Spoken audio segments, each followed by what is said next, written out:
भगवान के दरबार में लालो चौधरी की ओर से भगवान के दरबार में संतारी कावट में दान है। प्रभु इस खानदानी को सुख शांति मंगल कामना करे। दाता की जय हो, दाता के समस्त परिवार की जय हो। जाओ दानी महाराज की जय हो।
के दरबार में छे बाबू।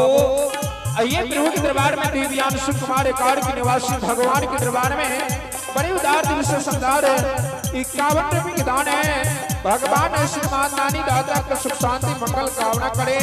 दाता की जय हो, दाता के समस्त परिवार की जय हो।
आइए प्रभु के दरबार में कुंदन गुप्ता चंद्रैन के निवासी भगवान की, आइए प्रभु के दरबार में सुंदर गुप्ता चंद्रैन के निवासी, सुंदर गुप्ता चंद्रैन के निवासी भगवान के दरबार में संडालिए 51 के दान है।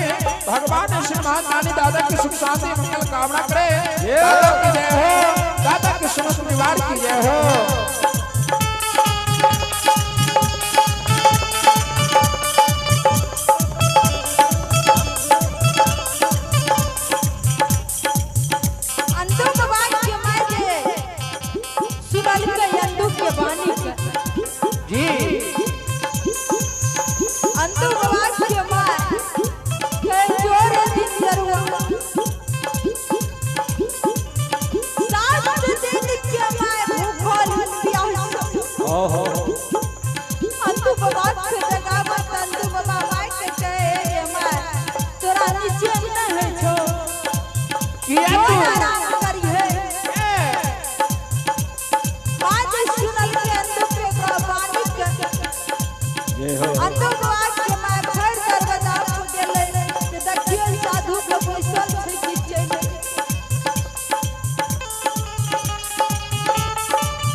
यादव डोरी के निवासी भगवान के दरबार में रामचंद्र बाबू की ओर से बड़ी उदार श्री कृष्ण विधान है।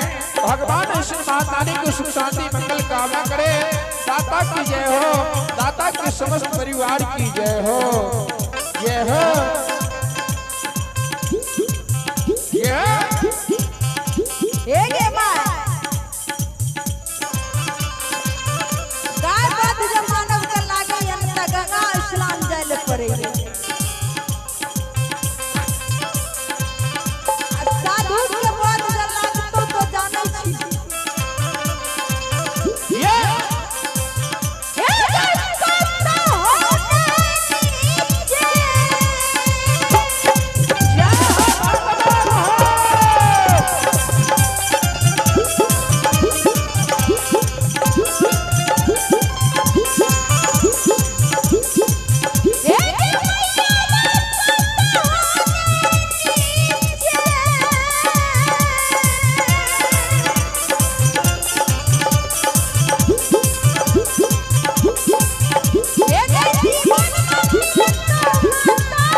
रहे ये कि साधु मर गेले दरवाजा पर ओ भला लेकिन साधु को मुट्ठी भर अनाजो से नहीं जमेल के कुछो से साधु को खुशी नहीं के लिए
किया सुतल